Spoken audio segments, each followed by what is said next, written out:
So if you want to change the world, start off by making your bed. If you make your bed every morning, you will have accomplished the first task of the day. It will give you a small sense of pride, and it will encourage you to do another task, and another, and another. And by the end of the day, that one task completed will have turned into many tasks completed. Making your bed will also reinforce the fact that the little things in life matter.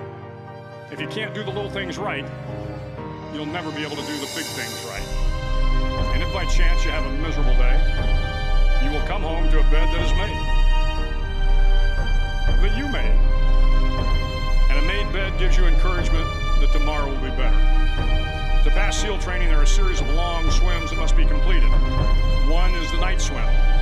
Before the swim, the instructors joyfully brief the students on all the species of sharks that inhabit the waters off St. Clemente. They assure you, however, that no student has ever been eaten by a shark, at least not that they can remember.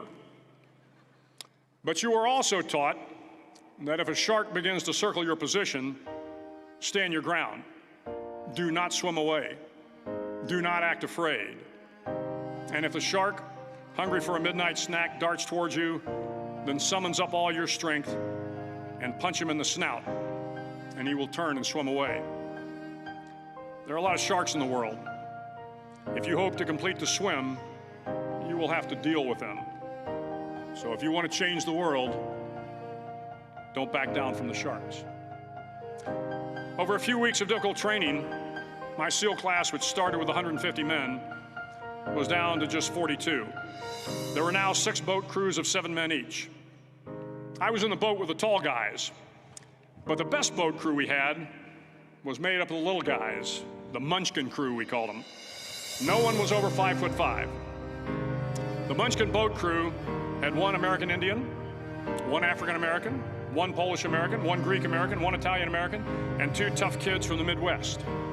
They out-paddled, outran, and outswam all the other boat crews.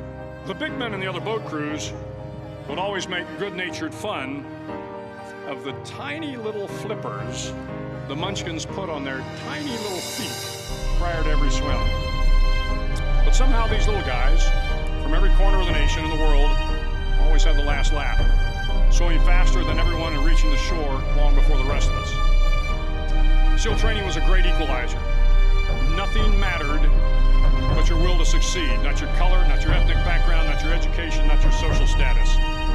If you want to change the world, measure a person by the size of their heart, not by the size of their flippers. The 9th week of training is referred to as Hell Week. It is 6 days of no sleep, constant physical and mental harassment, and 1 special day at the Mud Flats. The Mud Flats are an area between San Diego and Tijuana where the water runs off and creates the Tijuana Sloughs, a swampy patch of terrain where the mud will engulf you. It is on Wednesday of Hell Week that you paddle down to the Mud Flats and spend the next 15 hours trying to survive this freezing cold, the howling wind, and the incessant pressure to quit from the instructors.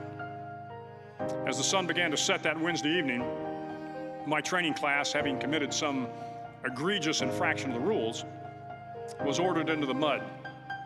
The mud consumed each man till there was nothing visible but our heads. The instructors told us we could leave the mud if only 5 men would quit. Only 5 men, just 5 men, and we could get out of the oppressive cold. Looking around the mud flat, it was apparent that some students were about to give up. It was still over 8 hours till the sun came up. 8 more hours of bone-chilling cold. The chattering teeth and the shivering moans of the trainees were so loud, it was hard to hear anything. And then one voice began to echo through the night. One voice raised in song.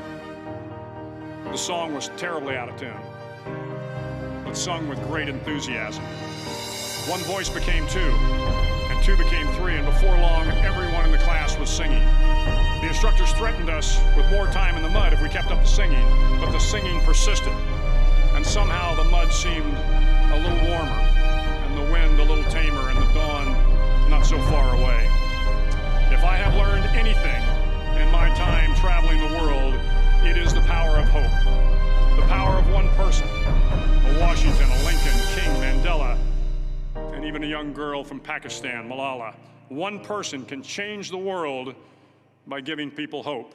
So if you want to change the world, start singing when you're up to your neck in mud. Start each day with a task completed. Find someone to help you through life. Respect everyone.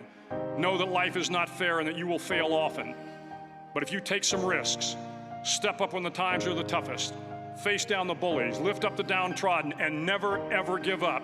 If you do these things, the next generation and the generations that follow will live in a world far better than the one we have today.